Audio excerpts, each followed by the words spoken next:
आप सभी को नमस्कार। बड़ा अच्छा लग रहा है आप सबको इस तरीके से यहाँ पर जमा होते देख। और मैं यहाँ मंच पर बैठे तमाम महानुभावों का, आप सभी लोगों का और स्वर्ण जयंती वर्ष के उद्घाटन समारोह जो कि अखिल भारतीय ग्राहक पंचायत की तरफ से ये कार्यक्रम आयोजित किया गया है, मैं सबका शुक्रिया अदा करती हूँ कि यहाँ मुझे बोलने का अवसर दिया गया है। तो मुझे विषय दिया गया है कि उपभोक्तावाद परिवार की व्यवस्था पर प्रहार है, अटैक है। अब इसे तो मुझे तोड़ तोड़ कर समझना था। उपभोक्तावाद, मैं उस पीढ़ी, उस जेनरेशन से आती हूँ जो इसे घोल के पी गया है। राहुल सर, कैसे हैं आप सर?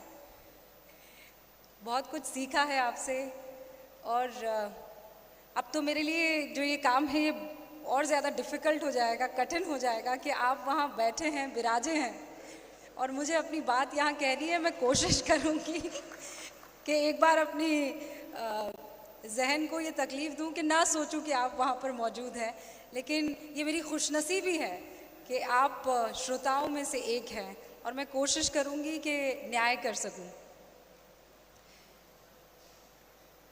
मैं उपभोक्तावाद, परिवारवाद की या परिवार की जो व्यवस्था है उस पर कैसे प्रहार या अटैक करता है, उसे कहने से पहले आपके सामने एक सच्चा किस्सा रखना चाहती हूँ। ये बात है 2018 की। नई नई माँ बनी थी। नई नई माँ से मतलब है बच्चा 2 साल का था। तो 2 साल पुरानी माँ थी उस वक्त में। और उसी दरमियान लोकसभा के चुनाव की जो गर्माहट है वो हिंदुस्तान महसूस करने लगा था। तो अक्सर ये होता था कि अपने शो के सिलसिले में मुझे अलग अलग शहरों में, अलग अलग राज्यों में जाकर और कार्यक्रम करना पड़ता था। जनता के बीच में जनता की बात दर्शकों तक पहुंचानी होती थी। दूध पीता बच्चा था, माँ उससे दूर थी। तो काम करने के बाद बस दिल करता था कि एक बार बच्चे को गोद में ले लूं, लेकिन मेरे मन में एक कसक रहती थी कि मैं अपने बच्चे को वक्त नहीं दे पा रही। तो मैं क्या करती थी, एयरपोर्ट से उतरती, वहाँ पर बच्चों के खिलौने की एक हैमलेस करके कंपनी है। तो जितनी दफ़ा बाहर जाती उतनी दफ़ा बढ़िया सा खिलौना लेकर, 2 दिन बाहर रही तो दूसरे दिन खिलौना ले आई, 1 हफ्ता बाहर रही तो 1 हफ्ते बाद खिलौना ले आई। मेरी माँ उस वक्त घर पे बच्चे का ख्याल रख रही थी। तो उन्होंने देखा एक बार माँ का प्यार है, दूसरी बार माँ का लाड़ है, तीसरी बार अति है पर माँ है, बच्चे के साथ कर बैठती है। चौथी बार उसने जब देखा तो उसने मुझे कहा कि ये मुझे पसंद नहीं आया। तो मैंने कहा क्या? कि मैं बच्चे के लिए तोहफा लाई और इस बार आपके लिए नहीं लाई, ये पसंद नहीं आया। तो उन्होंने कहा पगली, अगली बार जब तू बगैर तोहफे के आएगी तो तेरे बच्चे को तेरा आना पसंद नहीं आएगा। मैं नहीं समझी, मैं सच बता रही हूँ। मुझे लगा माँ है, अपने हिसाब से इन्होंने मुझे पाला, मैं अपने हिसाब से अपने बच्चे को पालूंगी। लेकिन मन में ये तो बात रह गई थी, उनकी तरफ से कही गई। तो मैंने क्या किया, अब जब बाहर गई और लौट कर आई तो खिलौना छिपा दिया। लाई तो सही पर खिलौना छिपा दिया। क्यों छिपाया आपको पता है? क्योंकि मेरे अंदर की वो जो नई माँ थी ना, उसे लगा था कि मेरी माँ को देखो मैं बताऊंगी कि देखा मेरे बच्चे को मैं दिखी और खिलौना उसे दे दूंगी। आज भी जब आपसे ये बात कह रही हूँ तो मेरे रोंगटे खड़े हो रहे हैं। मैं पहुंची, वो डब्बा छिपाया हुआ था, दरवाजे की घंटी बजाई, दरवाज़ा खुला, मेरा बच्चा मुस्कुराता हुआ मेरी तरफ दौड़ा और मुझे खाली हाथ देख उसकी मुस्कुराहट गायब हो गई। उसने मेरी आंखों में आंखें नहीं मिलाई, उसने मेरी तरफ ऐसे देखा भी नहीं, वो सिर्फ मेरे इस हिस्से पर देखता रहा। क्योंकि मेरे हाथ में जो थैला होता था, उस थैले में जो खिलौना होता था वो इस हिस्सा इधर होता था, इससे ऊपर मेरे बच्चे की नजर नहीं गई, जबकि उसका पूरा का पूरा कमरा खिलौनों से भरा हुआ था। मैं बहुत मायूस हुई।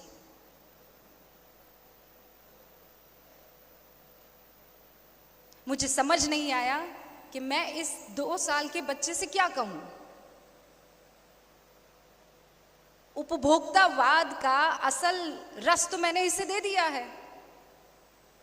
उसके पास इतने खिलौने, उसे इतने की आवश्यकता नहीं थी, लेकिन मैंने अपने अंदर की वो जो बिजी माँ है उसको समझाने के लिए, उसको प्रसन्न करने के लिए, उसको एक के बाद एक खिलौना, तरह तरह की कार, उसे क्या पता 4 पहिए उसके लिए काफी थे, लेकिन मैंने रंग बिरंगी गाड़ियां लाना।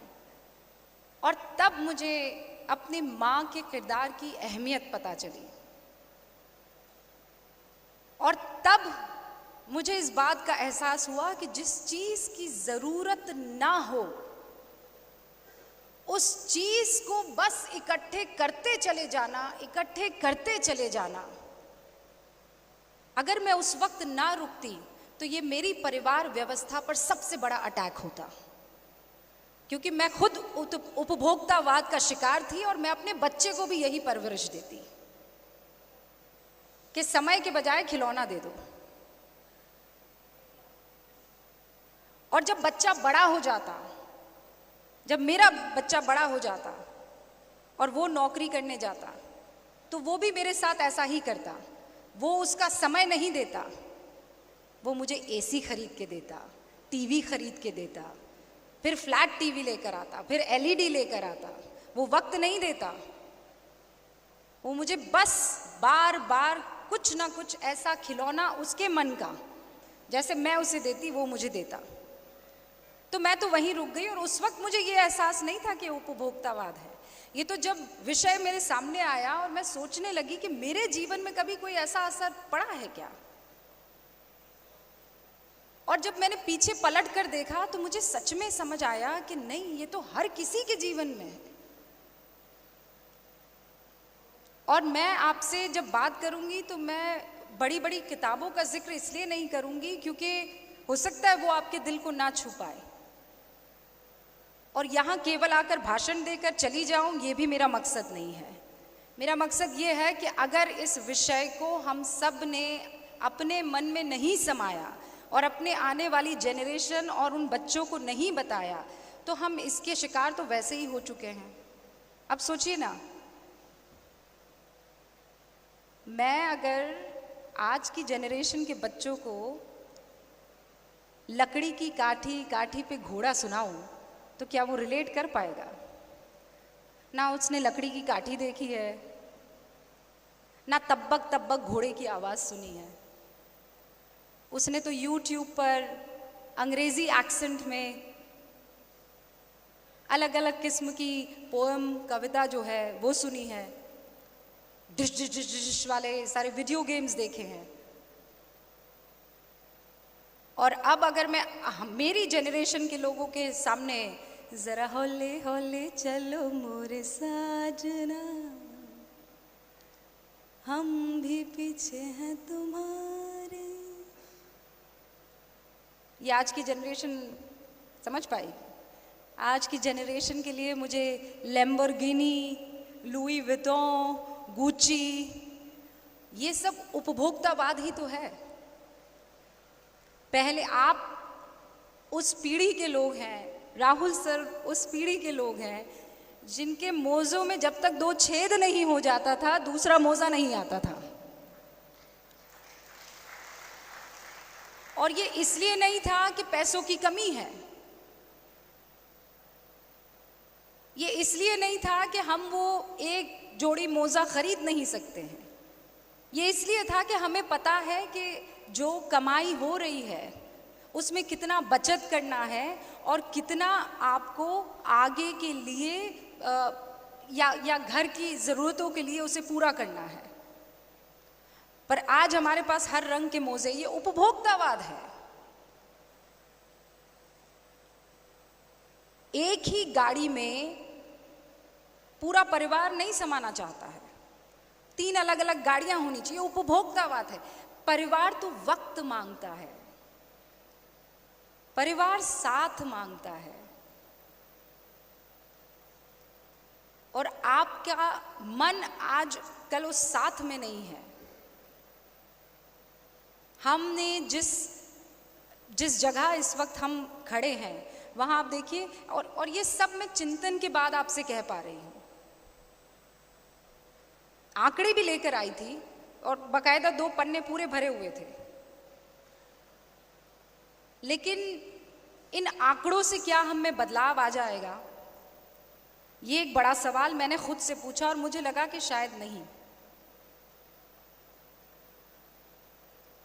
एक माँ अपने बेटे के पास इसलिए नहीं रहती है, शहरों में जाकर उसे अपना छोटा सा घर अच्छा लगता है, वो छोटी सी गली अच्छी लगती है जिसमें सुबह सुबह आकर सब्जी ले लो की आवाज़ आती है। उस माँ के पास हर किस्म की फैसिलिटी वो बच्ची वो बेटा देने को तैयार है, पर वो उस गली से बाहर नहीं निकलना चाहती है। आपको पता है क्यों? इसलिए नहीं कि उसे लगता है कि बेटा वक्त नहीं देगा और बहू के साथ ज़्यादा टाइम बिताएगा, या बेटी वक्त नहीं देगी दामाद के साथ ज़्यादा वक्त बिताएगी। इसलिए क्योंकि उसने जो ज़िंदगी भर किया उसका ठीक उल्टा उसे यहाँ आकर करना पड़ता है शहरों में। और शहरों में क्यों हम आ रहे हैं? इसलिए क्योंकि मुझे एक गाड़ी से मेरा दिल नहीं भरता है, 5 साड़ी से मेरा दिल नहीं भरता है, 4 जूते की जोड़ी से मेरा दिल नहीं भरता है, 2 फ्लैट का जो मकान है अब वो मुझे चाहिए पेंट हाउस, फिर उसके बाद मुझे कोठी चाहिए। मुझे जितने की ज़रूरत है मुझे उससे कई ज़्यादा चाहिए, और जितने की मेरी हैसियत है उससे कई गुना ज़्यादा चाहिए। इसीलिए आप देखिए बैंकों में लोन लगातार बढ़ते चले जा रहे हैं। हम अपने आप को, पुराने टाइम में लोग कहते थे कि तीर्थ पर जाने से पहले सारा कर्ज चुकता कर लूँगा, आजकल कर्ज लेकर तीर्थ जाते हैं। क्या ये उपभोक्तावाद का सबसे बड़ा दंश हम नहीं झेल रहे हैं? तो घूम कर आती हूँ उस माँ की कहानी पर, जो और ये मैं एक माँ की नहीं, मैं तो मेरे जितने भी मित्र हैं उनकी माँओं से पूछती हूँ, आंटी क्या आपके पास तो सब है, आप क्यों वहाँ रहती हैं ज़बरदस्ती गली में शोर शराबे में? वो उन्होंने एकदम साफ लहजे में तो ये बात नहीं कही है, लेकिन मैं समझ गई हूँ। वो जो प्यारी बुजुर्ग सी माँ अपने बच्चे को जहाँ पालती पोसती थी वहाँ की खिड़कियाँ खुली रहती थी, पंखा धीमी गति से, जैसे ये अभी चल रहा है, धीमी गति से चलता रहता था, बारिश की खुशबू आया करती थी। और जहाँ वो आई है रहने के लिए, जहाँ बेटा उसका लेकर आया है, वहाँ उसे उल्टा करना पड़ता है, उसे खिड़की बंद करनी पड़ती है, उसे पंखा नहीं एसी ऑन करना पड़ता है। बाहर बारिश हुई है उसे पता नहीं चलता है। पहले आहट होती थी और माँ बाहर जाकर पूछती थी कोई आया है क्या? हाँ भैया, किससे मिलना है? और यहाँ अगर माँ बाहर जाकर पूछ ले हाँ भैया कोई आया है, तो सबसे पहले हम ही लोग हैं, हम ही इस पीढ़ी के लोग हैं जो कहते हैं माँ मत पूछा करो, अच्छा नहीं लगता है, हमें क्या करना, हमें क्या मतलब है कोई आया हो कोई गया हो। आप इत्मीनान से यहाँ बैठिए, मैं आपके लिए टीवी ऑन कर देती हूँ, एसी चला देती हूँ।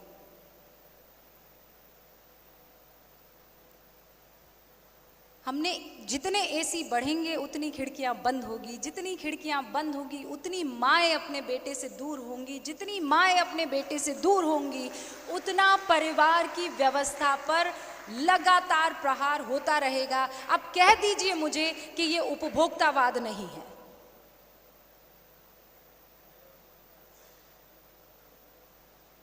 पोएम हुआ करती थी, Johnny Johnny yes papa, eating sugar no पापा।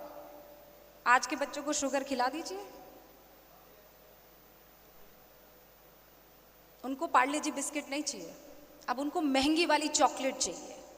चॉकलेट में भी 3 अलग अलग किस्म है, डार्क चॉकलेट है, मिल्क चॉकलेट है, स्ट्रॉबेरी चॉकलेट है।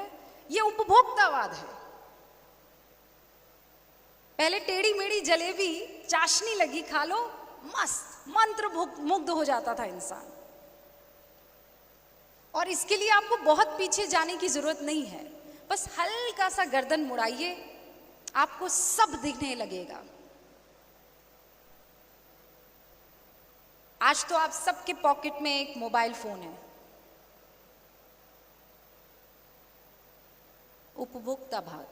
उपभोक्तावाद है ये। पहले तो ट्रिंग ट्रिंग वाला फोन ही काफी था, इतना सा। अब हमें बड़ी स्क्रीन वाला फोन चाहिए, बड़ी स्क्रीन में भी ज्यादा मेमोरी वाला चाहिए, और ज्यादा मेमोरी है तो फिर अब वो फोटो अच्छा खींचना चाहिए, लेंस एक नहीं चाहिए। वो मेरे पास भी है, मैं यहां आपको ज्ञान दे रही हूं, वो मेरे पास भी है। एक लेंस वाला कैमरा नहीं, आप कैमरा आप देख लीजिए अपने फोन को पलट कर, अब 2-2 3-3 लेंस है। आपको 3-3 लेंस की जरूरत है क्या? आप पे थोपा गया, आपको आनंद आया, आपने लिया, आप उस कुचक्र में फंस गए, आपको पता ही नहीं चला।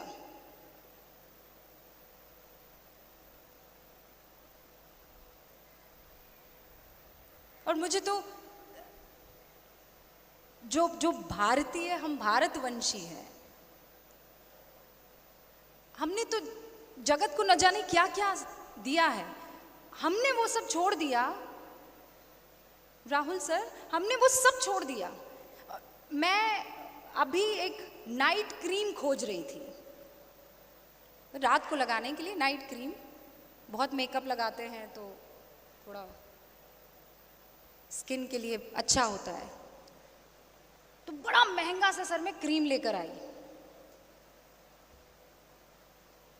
और वो क्रीम कहाँ से लाई मैं?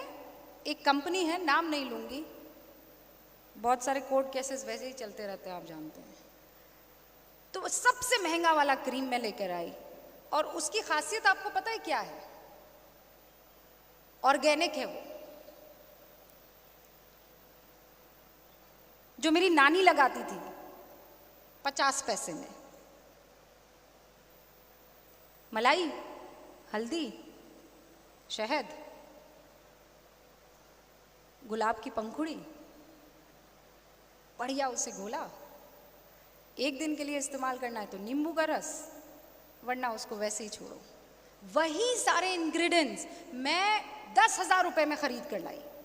उपभोक्तावाद का इससे जीता जागता उदाहरण क्या हो सकता है? और आज जब मैं इस मंच से जाऊंगी ना शैलेंद्र बाबू, मैं आपको बता रही हूं, मैं शुक्रिया अदा करती हूँ अखिल भारतीय ग्राहक पंचायत का। मैं ऐसी किसी चीज में पैसा जाया नहीं करूंगी जो ऑर्गेनिक के नाम पर मुझे बेचा जा रहा है। वो तो मेरी अपनी जमीन का है, मलाई मेरी अपनी गौ माता के दूध की है, फूल मेरे अपने गार्डन का है, शहद मेरी अपनी मधुमक्खी का है जो यहाँ खेत खलियानों से होते हुए हम आ रहे हैं। और यही आप देखिए वेस्टर्न कंट्रीज इसे अपना रही है, और हमें लग रहा है वाह, वहां अपना रहे हैं, कोई बड़ी बात होगी। ये नहीं देख रहे हैं कि नानी अपना रही थी। और ऐसे मैं आपको अनेक उदाहरण दे सकती हूँ, और मुझे पूरा यकीन है कि आपके मन में भी ऐसे खूब सारे उदाहरण आ गए होंगे। और आपसे बात करते करते ये प्रण मेरे अंदर से, मेरी आत्मा से आया है कि मैं उन सारी चीज़ों में जो अब तक पैसा ज़ाया करती आई हूँ, हर बार आप लोगों का चेहरा मेरे आंखों के सामने ले आऊंगी। देखो, रूबिका लियाकत मन से कह कर आई हूँ, याद रखना।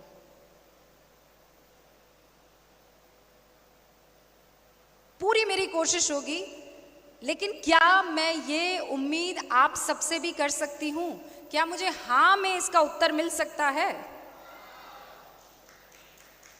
क्या आप लोग हाथ उठाकर ये वादा मुझसे कर सकते हैं कि वो जो उपभोक्तावाद हमें पता नहीं पड़ता है, हमें एहसास नहीं होता है, हम एक के बाद एक उस जाल में फंसते चले जाते हैं। सबसे बड़ा शिकार उपभोक्तावाद के हम बनते जाते हैं, परिवार को अलग करते चले जाते हैं। अब ये 3 लेंस वाले कैमरा में अगर मुंह गड़ाए बैठेंगे तो कोई समय मिलेगा बच्चे के लिए या पिता के लिए या पति के लिए? तो अब मैं भी जब मुंह गड़ाऊंगी तो फिर एहसास आएगा, फोन रख दो, इसकी जरूरत तभी होगी जब ये बजेगा।